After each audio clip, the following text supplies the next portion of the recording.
तो कहानी की शुरुआत में हमें गल्लीवर नाम के एक इंसान को दिखाया जाता है। ये इंसान एक कंपनी में लगभग 10 सालों से ईमेल का काम करता है। आज गल्लीवर के पास एक बेन नाम का इंसान आया था। दरअसल बेन को भी ईमेल में काम मिला है, लेकिन इस समय वो गल्लीवर से छोटे पद पर है। इस कंपनी में एक डासी नाम की लड़की है जिस पर गल्लीवर फिदा है। वो डासी को लगभग 5 सालों से पसंद करता है, लेकिन आज तक वो उसे इसके बारे में बता नहीं पाया।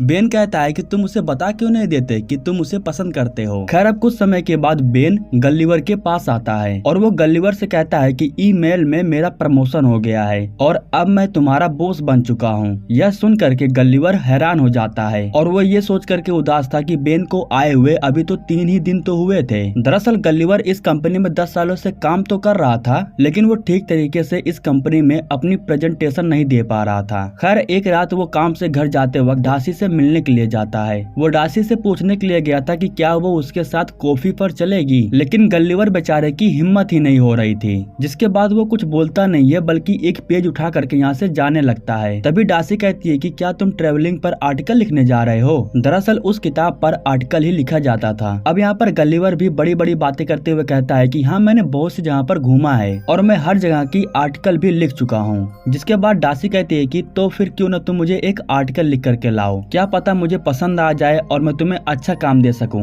अब गल्लीवर आर्टिकल लिखने के लिए हाँ तो बोल देता है, लेकिन वो लिखे क्या, क्योंकि उसने तो कभी आर्टिकल लिखा ही नहीं था। काफी समय सोचने के बाद उसके दिमाग में एक आइडिया आता है। जो आर्टिकल किताब और वेबसाइट पर पढ़ा हुआ था उसी का कॉपी पेस्ट करके वो अपने आर्टिकल में लिख लेता है और अगले दिन जब वो आर्टिकल ला करके डासी को दिखाता है तो वो काफी इम्प्रेस हो जाती है। वो ये भी कहती है कि ये कुछ किताब से मिलता जुलता लग रहा है, लेकिन तुमने बहुत अच्छा लिखा है। खैर इसके बाद डासी कहती है कि क्यों न तुम बरमुडा ट्रायंगल पर घूमने के लिए जाओ। वो एक रहस्यमय जगह है और उसके बारे में बहुत कम ही लोगों को पता है। तुम वहाँ पर जो कुछ भी देखना वो आर्टिकल में लिख लेना। अगर तुम्हारा आर्टिकल फेमस हो गया तो तुम बहुत सारे पैसे कमा सकते हो और ये पैसे कमाने का एक बहुत ही अच्छा जरिया है। अब डासी के कहने के मुताबिक गल्लीवर अपने ट्रैवलिंग पर निकल पड़ता है। वो सबसे पहले जा करके एक इंसान से मिलता है जो उसे शिप तक लेके जाने वाला था। वो इंसान गल्लीवर को एक शिप देता है और उसे वो भी बताता है कि उसे किस तरीके से जाना है और किस तरीके से वापस आना है। इसके बाद गल्लीवर अपने सफरनामा पर शुरू हो जाता है और इसी के साथ वो यहाँ से अपना आर्टिकल भी लिखना शुरू कर देता है। कुछ समय के बाद वो अपनी मंजिल पर पहुँच गया था, लेकिन वो वहाँ पर अपनी नाव को रोकता नहीं है क्योंकि वो सो गया था। और कुछ समय के बाद जब उसकी आँख खुलती है तो वो अपने सामने समुद्र में तेज तूफान को देखता है। तभी समुद्र के अंदर बवंडर जैसा बन जाता है और उसकी नाव उसी के अंदर चली जाती है। अब उसके अंदर जाने के बाद अगले सीन में जब उसकी आँख खुलती है वो अपने आप को एक ऐसे आइलैंड पर पाता है जहाँ पर बहुत छोटे छोटे कद वाले लोग रहते थे। इन लोगों को देख करके गल्लीवर बहुत डर जाता है और अपने आप को छुड़ाने के लिए वो खड़ा हो जाता है, जिसकी वजह से जो छोटे कद वाले लोग थे वो और भी ज्यादा डर जाते हैं और ये सभी लोग गल्लीवर को एक राक्षस समझ रहे थे। खैर ये लोग बड़ी मुश्किलों से गल्लीवर को पकड़ लेते हैं और पकड़ करके अपने साम्राज्य में लेकर के आते हैं। अब यहाँ पर गल्लीवर बहुत से ऐसे लोगों को देखता है जो बहुत छोटे कद वाले लोग थे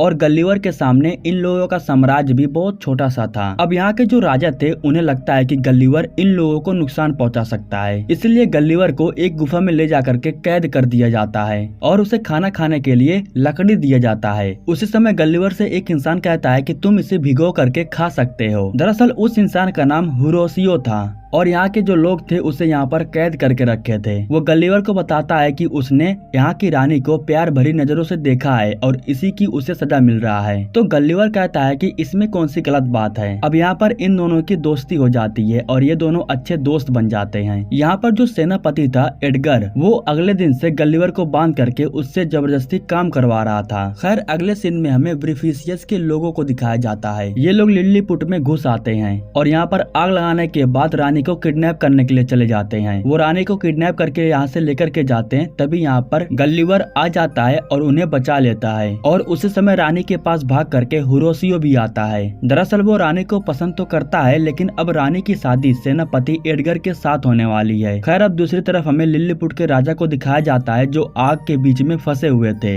गल्लीवर उन्हें बचाने के लिए उनकी तरफ भाग करके जाता है। अब उनका बचना नामुमकिन था क्योंकि आग काफी दूर में फैल चुकी थी। तभी गल्लीवर के दिमाग दिमाग में एक आइडिया आता है और वो आग को बुझाने के लिए राजमहल के ऊपर ही हल्का होने लगता है, जिसकी वजह से आग बुझ जाती है और राजा की जान बच जाती है। अब यह देख करके राजा थॉमस काफी खुश हो जाते हैं और लिलीपुट में जितने भी लोग थे वे सभी लोग गल्लीवर की प्रशंसा करने लगते हैं। इसके बाद राजा थॉमस आज रात के खाने में गल्लीवर को इनवाइट करते हैं, जिसके बाद गल्लीवर कहता है कि वो अपने खास दोस्त हुरोसियो के साथ ही आएगा। अगर उसके दोस्त को आने की मंजूरी मिलेगी तभी वो भी आएगा। जिसके बाद आज रात के खाने पर राजा उसके दोस्त को भी आने की निमंत्रण देते हैं। जिसके बाद गल्लीवर काफी खुश हो जाता है और वो अपने दोस्त को लेकर के आज रात के खाने पर जाता है। यहाँ पर गल्लीवर सभी लोगों को बताता है कि वो न्यूयॉर्क सिटी से है और वो कहीं और पर जा रहा था, लेकिन समुद्र में तेज तूफान की वजह से उसकी नाव डूब गई और इसके बाद वो यहाँ पर आ गया। इसके बाद राजा थॉमस कहते हैं कि पहाड़ी के उस पार एक ऐसी जगह है जहाँ से कोई भी वापस नहीं आ पाया, कहीं तुम्हारा शहर उस तरफ तो नहीं है? तो गल्लीवर कहता है कि नहीं, मैं वहाँ से नहीं हूँ, लेकिन मैं अपने शहर वापस जाना चाहता हूँ। मेरी नाव समुद्र में कहीं खो चुकी है।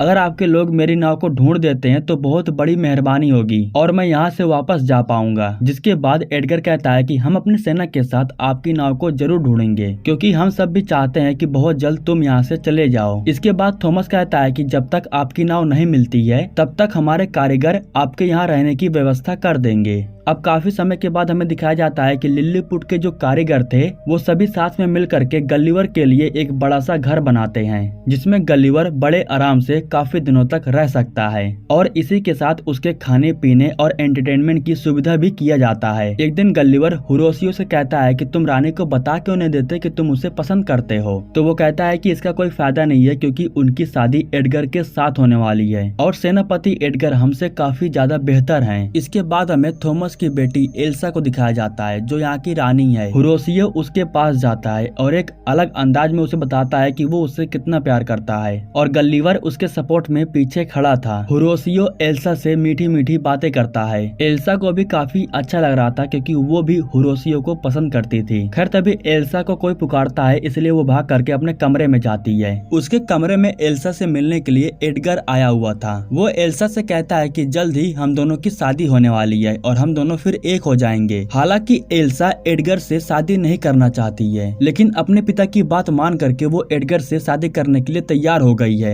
अब इसके बाद हमें लिलीपुट के सेनाओं को दिखाया जाता है, जिन्होंने साथ मिल करके गल्लीवर के नाव को ढूंढ निकाला था। लेकिन दिक्कत की बात यह थी कि उसकी जो नाव थी वो बहुत बुरी तरीके से टूट चुकी थी। यहाँ पर गल्लीवर का फोन भी पड़ा हुआ था। उसके फोन पर ढेर सारे वॉइस मैसेज आए हुए थे। उसे डासी ने भेजा था और वो गल्लीवर से कहती है, मुझे पता चल गया है कि तुमने उन सभी आर्टिकल को किताब में से चोरी किया था। अब इस बात को लेकर के वो गल्लीवर को बहुत डांटती है और वो बहुत गुस्सा हो गई थी। वो ये भी कहती है कि वो उसका शकल नहीं देखना चाहती है। इस बात को सुन करके गल्लीवर बहुत निराश हो गया था और वो जा करके उदास मन से बैठ जाता है। उसे उदास मन से देख करके यहाँ पर एल्सा आती है और उससे कहती है कि क्या तुम अपने रानी के बारे में सोच रहे हो? तो गल्लीवर कहता है कि उसका नाम डासी है और वो इस समय मुझसे बहुत नाराज है। मैं उसी के लिए ही यहाँ से वापस जा रहा था, लेकिन अब वो मेरा शकल नहीं देखना चाहती है, इसलिए मैं सोच रहा हूँ कि मैं कुछ दिन और यहाँ पर रुक जाता हूँ। तो एल्सा कहती है कि ठीक है, आप यहाँ पर रुक सकते हो, मैं पिताजी से इसके बारे में बात कर लूंगी। अब राजा थॉमस गल्लीवर को यहाँ रहने के लिए परमिशन दे देते हैं, लेकिन इस बात को लेकर के एडगर को बहुत दुख होता है और वो राजा से कहता है कि वो यहाँ पर नहीं रह सकता है, वो एक घुसपैठ है। जिसके बाद राजा सेनापति एडगर को काम से निकाल देते हैं और अब गल्लीवर को यहाँ का एक नया सेनापति घोषित कर दिया जाता है। इसी बात को लेकर के एडगर को बहुत दुख होता है और वो जा करके जो सुरक्षा घेरा था उसे हटा देता है। और जब ये बात ब्रिफिसियस के लोगों को मालूम चलता है तो वो एक बार फिर से अपनी सेना को लेकर के लिलीपुट के ऊपर हमला कर देते हैं। दरअसल ब्रिफिसियस के राजा लिलीपुट को हथियाना चाहते थे।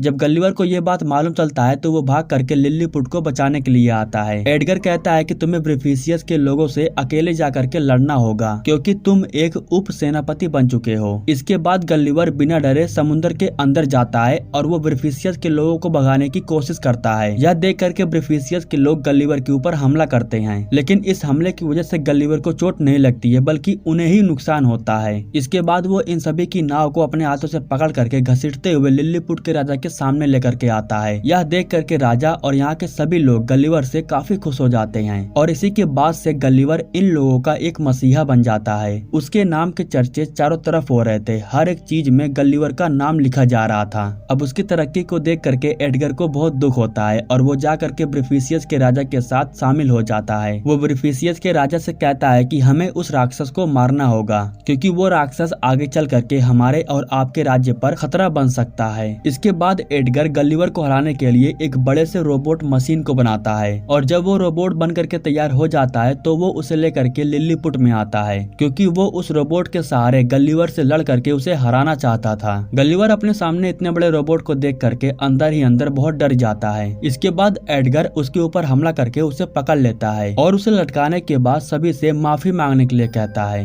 गल्लीवर कहता है कि मैं इसे नहीं हरा सकता हूँ और मैं तुम लोगों का कोई मसीहा नहीं हूँ, मैं एक डरपोक इंसान हूँ। इसके बाद ब्रीफिशियस के राजा यहाँ पर आते हैं और वो थॉमस और उसके परिवार को बंदी बना लेते हैं। दूसरी तरफ ये लोग गल्लीवर को उस आइलैंड पर लेकर के जा रहे थे जहाँ से कोई भी वापस नहीं आ पाता है। उस आइलैंड पर जाने के बाद उसे एक बहुत बड़ा घर दिखाई देता है और तभी कोई पीछे से आ करके गल्लीवर को पकड़ लेता है। खैर अब इधर ब्रीफिशियस के राजा लिलीपुट को अपने कब्जे में कर लेता है। एल्सा भी अब उनके कैद में हो चुकी थी। अब यहाँ पर सीन कट करके हमें डार्सी को दिखाया जाता है। दरअसल वो भी गल्लीवर को ढूंढते हुए इस आइलैंड पर आ गई थी। जब होरोशियो डार्सी को देखता है तो वो भाग करके गल्लीवर के पास जाता है। इधर हमें गल्लीवर को दिखाया जाता है जिसने लड़कियों वाले कपड़े पहन करके रखा था। दरअसल अब वो एक बड़ी सी लड़की के कैद में था। वो लड़की गल्लीवर को अपना खिलौना बना करके लेके आती है और गल्लीवर के साथ खेलने लगती है। एक प्रकार से गल्लीवर इस लड़की का गुड़िया बन चुका था। गल्लीवर से मिलने के लिए इसी आइलैंड पर होरोशियो भी आता है और वो जा करके गल्लीवर से मिलता है और उसे डार्सी के बारे में बताता है। वो ये भी कहता है कि उन लोगों ने डार्सी को कैद करके रखा है, तुम्हें चल करके डार्सी और लिलीपुट को बचाना होगा, तुम ये कर सकते हो, तुम्हारे अलावा और कोई नहीं है जो लिलीपुट को आजाद करवा सके। गल्लीवर चलने के लिए तैयार हो जाता है और वो जा करके एक पैरासूट लेता है और वो अपने साथ होरोशियो को लेकर के लिलीपुट की ओर निकल पड़ता है। लिलीपुट में जा करके सबसे पहले वो कैद खाने की तरफ जाता है जहाँ पर डार्सी को कैद करके रखा गया था। डार्सी कहती है कि यहाँ के लोग बहुत अजीब हैं, ये कौन सी जगह है। तभी यहाँ के राजा और रानी गल्लीवर से कहते हैं कि यही तुम्हारी रानी है, ये तो तुम्हें ढूंढते हुए यहाँ तक आ गई है। अब जब डार्सी यह सुनती है तो गल्लीवर उसे बता देता है कि वो 5 सालों से उसे पसंद कर रहा है। जिसके बाद डार्सी कहती है कि तुमने ये बात मुझे पहले क्यों नहीं बताई, मैं काफी दिनों से तुमसे ये बात सुनने के लिए इंतजार कर रही थी। दरअसल डार्सी भी गल्लीवर को पसंद करती थी।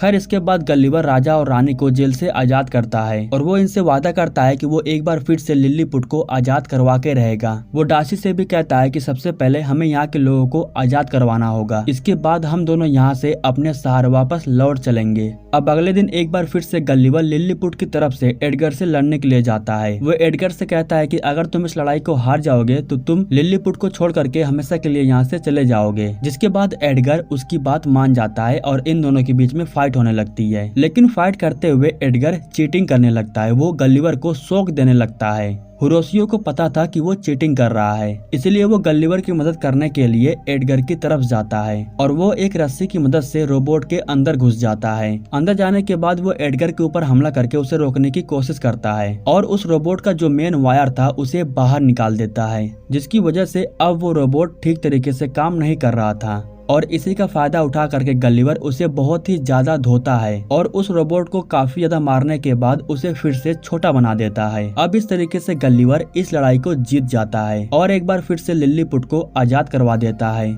तभी होरोशियो एल्सा के पास आता है और उसे शादी के लिए प्रपोज कर देता है। एल्सा भी खुशी खुशी उसके साथ शादी करने के लिए तैयार हो जाती है। अब इसके बाद सब कुछ शांत हो जाता है और गल्लीवर डार्सी को लेकर के अपने न्यूयॉर्क सिटी के लिए रवाना हो जाता है। न्यूयॉर्क सिटी में वापस आने के बाद गल्लीवर और डार्सी दोनों एक साथ रहने लगते हैं और अब गल्लीवर अपने आर्टिकल पर काम करने लगता है। उसके साथ लिलीपुट में जो कुछ भी हुआ था वो सब कुछ वो आर्टिकल में लिखता है और उसकी वो आर्टिकल काफी फेमस हो जाती है और इसी के साथ ये कहानी यहीं पर समाप्त हो जाती है। दोस्तों हमारे YouTube चैनल के साथ जुड़े रहने के लिए आप लोगों को दिल से शुक्रिया।